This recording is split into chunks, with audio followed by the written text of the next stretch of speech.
So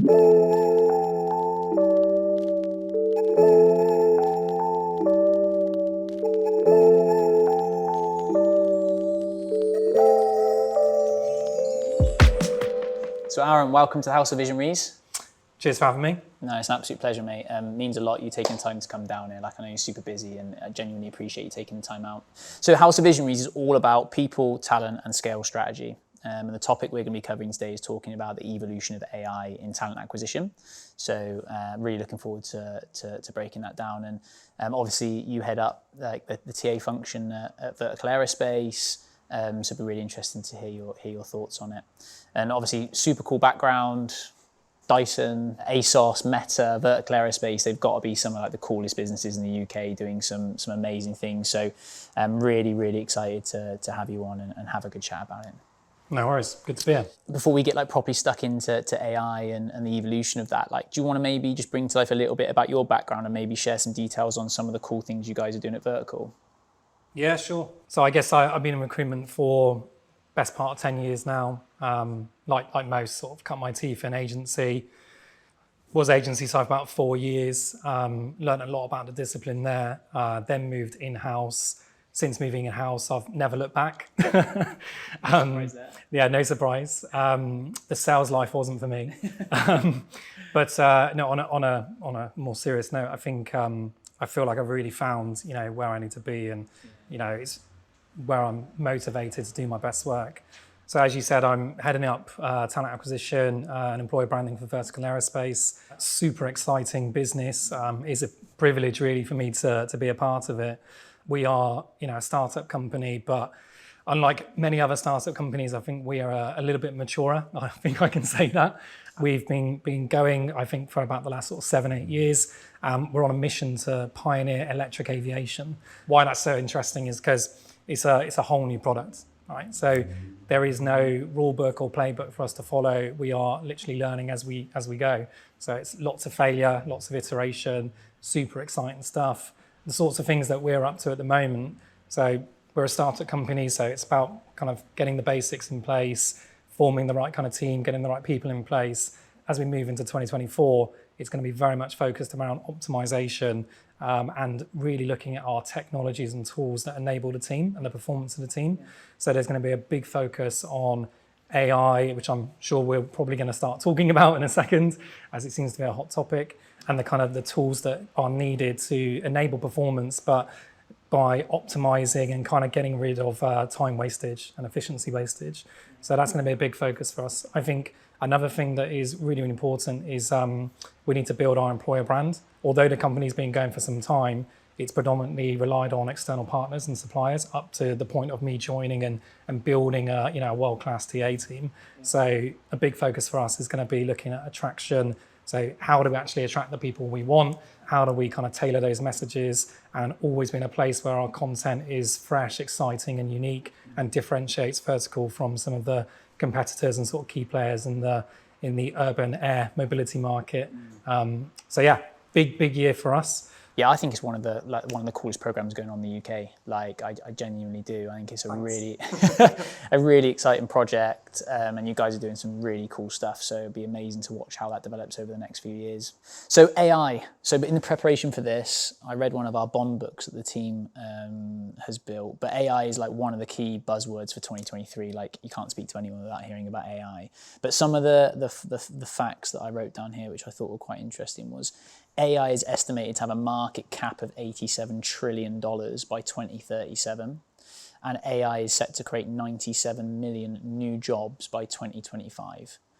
I have no idea how people estimate these and calculate these things, by the way. I was thinking $87 trillion. Yeah. And 97 million jobs by 2025, that's only 2 years away. So like, that's a lot of jobs. But regardless of how they're calculated, I'm sure someone far more intelligent than me has pulled that together. But it'd be good to get your thoughts and maybe just break down AI as like a topic overall. Like, what's your take on AI so far? Like, what's your thoughts on it overall? Yeah, I think it's one of those things where I feel like you cannot start a day right now without hearing someone talk about AI in some form or manner or context. Whether you kind of look at it through the context of recruitment in terms of the discipline that I'm in and that you're in, or whether you kind of look at it more broadly in terms of this is going to be something systemic that is going to completely change how we go about our day-to-day lives, let alone how we work. It's going to have an impact on every single thing we do. So it's really exciting, but also terrifying because there's so much we don't know.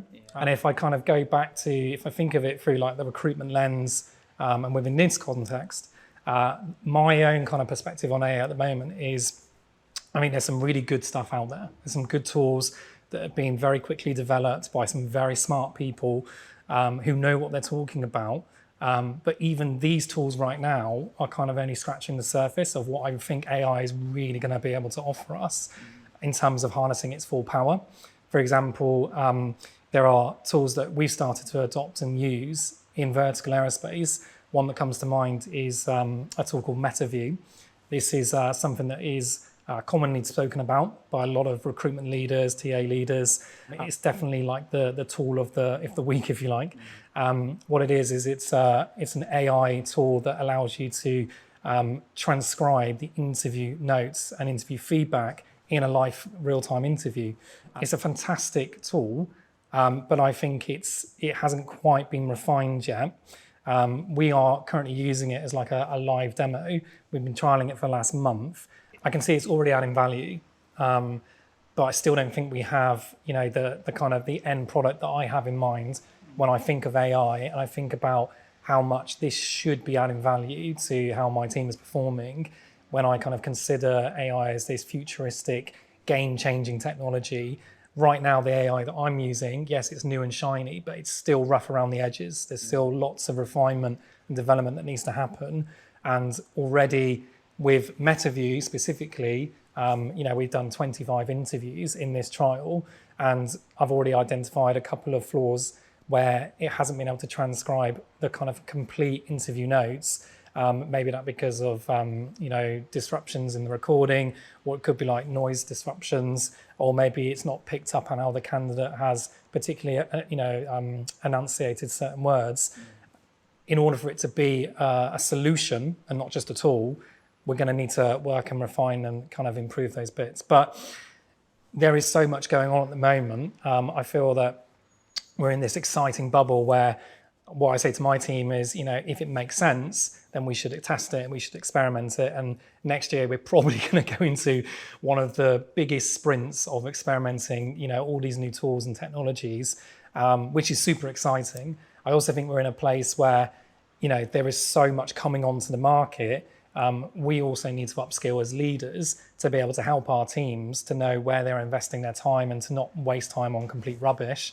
We need to be able to cut through the noise. So I'm personally trying to upskill myself to understand how I can assess the validity of some of these new technologies and tools, because there are some out there that they're sold to add a lot of value, but actually through experimentation, they're not actually adding the value that they set out to or that you think they're going to. So I think there's just a bit more pressure now on TA leaders to get that bit right. Yeah. Maybe a new pressure that wasn't there sort of 2-3 years ago. Yeah, I know we spoke before and you've talked about the fact that recruiters are going to turn into technologists, or certainly the recruitment leaders should. And that kind of, is that what you're talking about there in terms of you see your role as a technologist to trial and test lots of AI and figure out what you should be implementing, what you shouldn't be implementing, and guiding the team?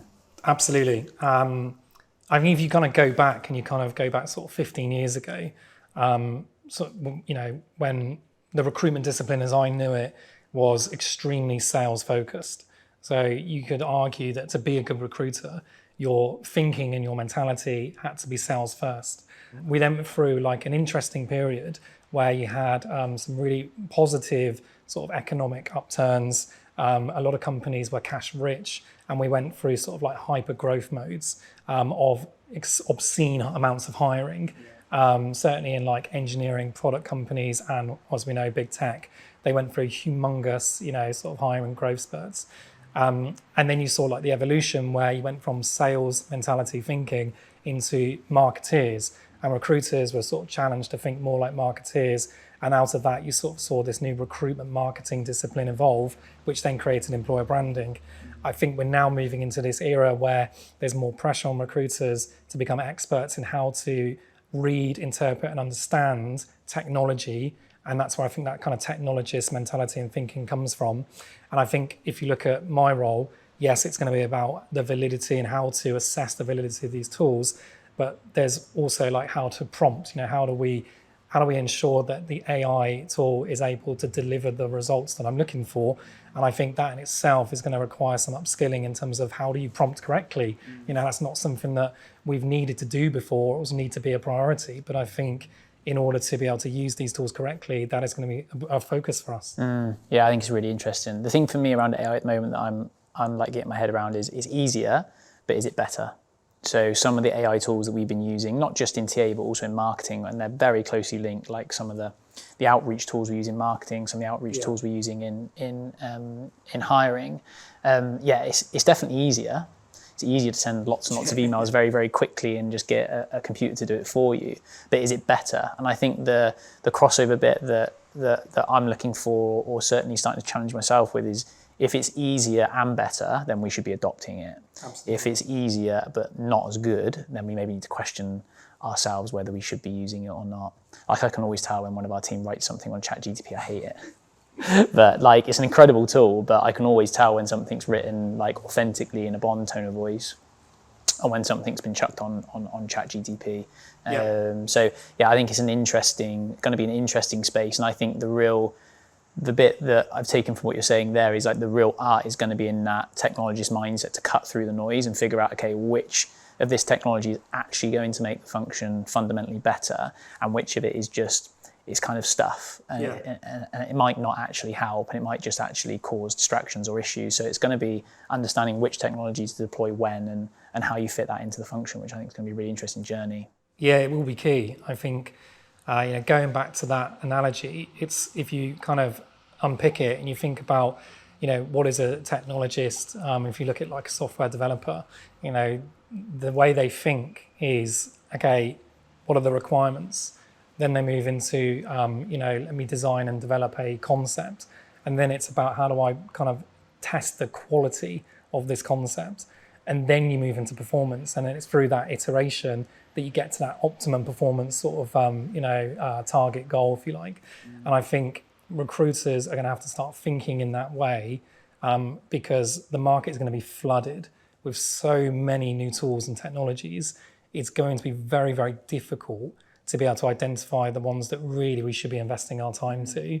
And that's why I think that upskilling is going to become really, really important. Yeah, I wonder whether there's a follow-up session here with Inside the House of Visionaries to look at all the products that have been tested throughout the community over 2024 and doing a bit of a review of like what's actually working for people. So to help other TA leaders and HR directors around like, okay, what should I be adopting in my function and what shouldn't I? So that test and measure approach that lots of people go through is their way of saving other people some time on that. That might be an interesting concept for some point in 2024. It's actually interesting you mentioned that because I've actually been speaking to like a number of TA leaders about this topic. We all feel extremely passionate about it, and we all recognise that this is going to be sort of make or break for us over the next 2 or 3 years as our role sort of evolves and changes. One thing that we started to do in vertical aerospace is we've kind of gone one step further and we've gone, how do we kind of get ahead of this? So we started to actually think about what are the internal tools and documents that we need to start creating and resources that help us to start understanding and tracking our tool stack, our technology stacks, really understanding look at our capabilities, mapping those requirements, measuring the performance.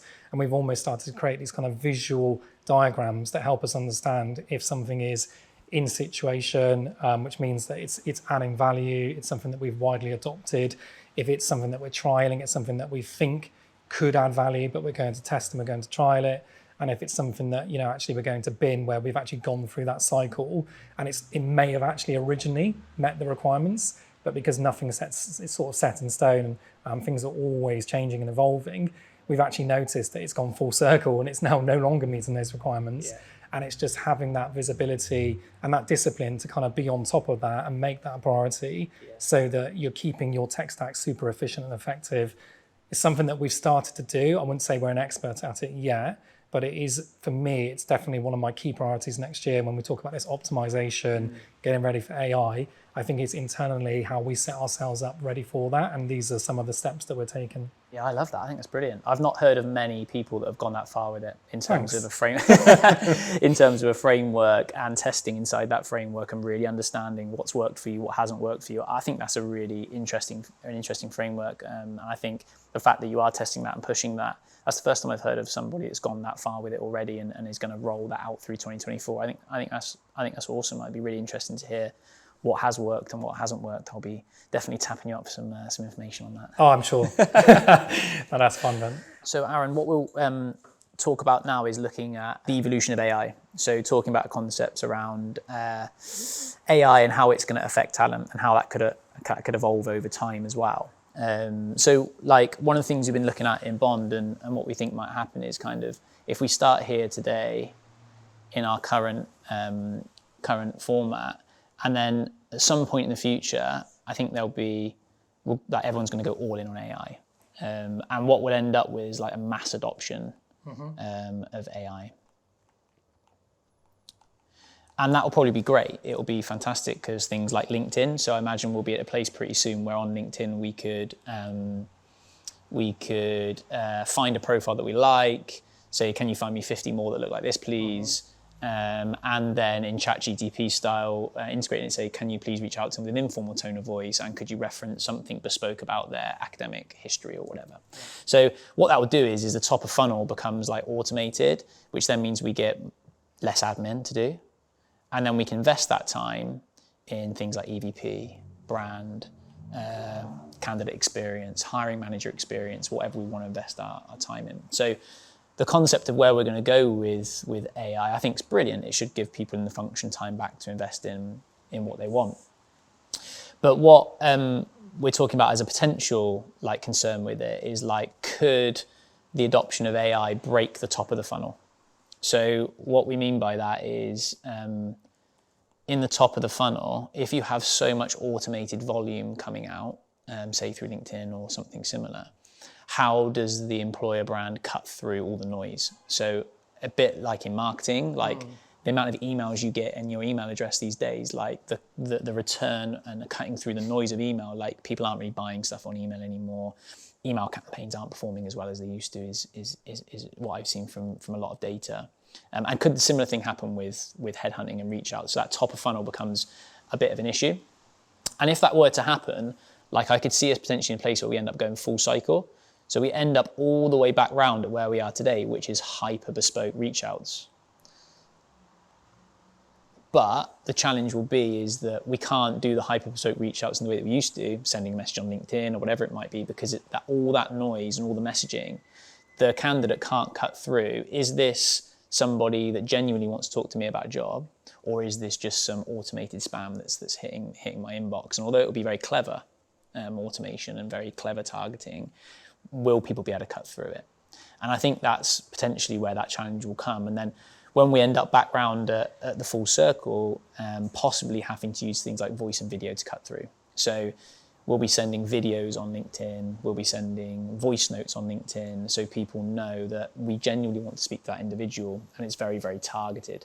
So almost going full circle. And the irony is potentially the time that we spend or save from AI in the first place, we then have to spend that time sending bespoke videos and voice messaging to cut through the noise. So this is like an evolution that may happen, it may not. It may take a year, it may take 10 years. But it's something that we're thinking about and we're already starting to test voice and video reach out so we can understand how does it impact the top of the funnel.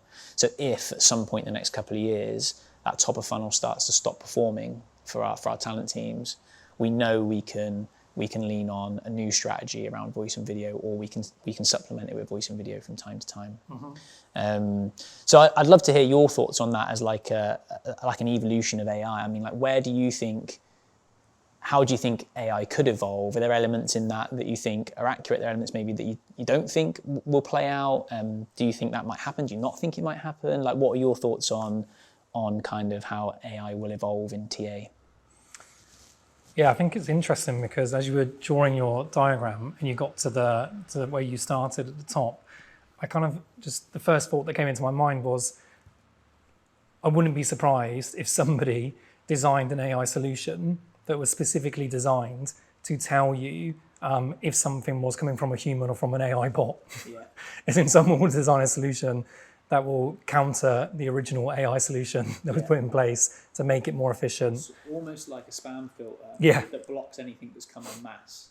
Yeah, it'll be designed to pick up on like specific human signal or tone of voice, and which is an interesting way to look at it. Yeah, I think that's really interesting, actually. I read somewhere, I can't remember what it was, it might have been Google Mail, that were restricting and blocking emails over a certain amount. They were actually restricting taking away the domains. So people that were using Gmails to do mass marketing, they were actually going to take away the domain completely and cancel the domain. So yeah, I think you could be right there. That could be something that happens. Yeah, I mean, as going back to your point around using video and voice, I think it makes sense. I've seen other companies do that, and we've started doing something similar as well, where you want to kind of have a blended approach and kind of use all the different mediums available to you. I think video can work extremely well when the message is super clear. As long as you've got a really clear message, it's not convoluted, and there's a really clear kind of call to action. I think video can work super well in this context in terms of outreach at top of funnel. For example, like we've recently done some videoing with our chief engineer officer, where specifically we wanted to engage with an engineering audience. We kind of saw them as like the best athletes. Like these are the people that want to join the team to win the championship, but we aren't able to engage them at the moment. So how do we kind of break through that mold, go through that wall? And this video with David, who's our chief engineer officer, we've seen a noticeable change in our conversion rate now at top of funnel. And I think part of the reason why that's been successful is because, first of all, it's short form content, so it's a short video, super clear call to action. And what David has done really well is he articulates the vision of the company and the challenge of what we're trying to do, and the product of the VX4 and electrifying aircraft, that this is something that's never been done before. But he's done it in a very personalized way. So it gives the impression that he is talking to the individual.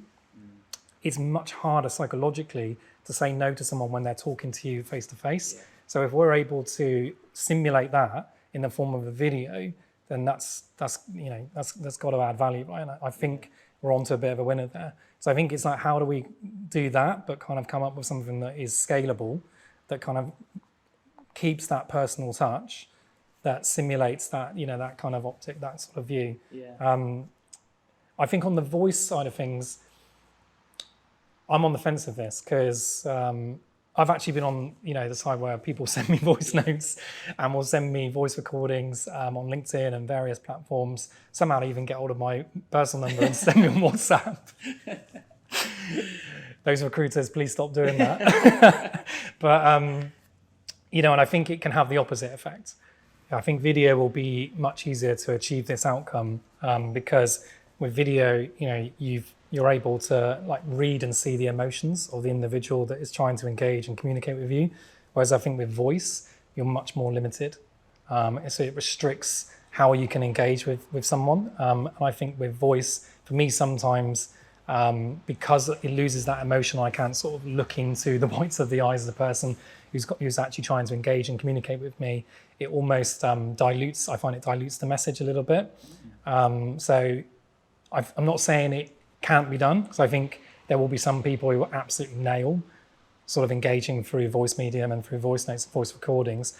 I just think it will put more emphasis on that individual having specific skills, that's something that they're really strong on, and they can sort of leverage those skills to engage individuals. Yeah, awesome. I think it's like really interesting chat. I mean, I took some things out of it as well that you were talking about. I think the element of thinking more like a technologist and the kind of mapping out and thinking more clearly about which AI you're adopting and where and when, and not just adopting it for the sake of it because it's cool and shiny, I think is a really interesting takeaway. And yeah, I'd never thought about the fact that the top of funnel might break. My concept on top of funnel breaking is just the user just gets bored of it, like the natural human reaction to like, I've got so much spam here, how do I cut through it? The fact that there might actually be technology that physically blocks it is something I never actually thought of, and I think it's a really interesting concept which like surely will happen as well. So yeah, I've absolutely loved the chat, mate. I hope you've enjoyed it. It's been great to break down AI. I think it might be good to do something again in the future, maybe to see how things play out in the next year or two and which technologies are working. I think is something that people would find really interesting. But I've really appreciated your time, mate. I genuinely appreciate you taking the time to come and have a chat. It's been awesome. No worries. Yeah, thanks for having me. Good chat. Cheers, mate.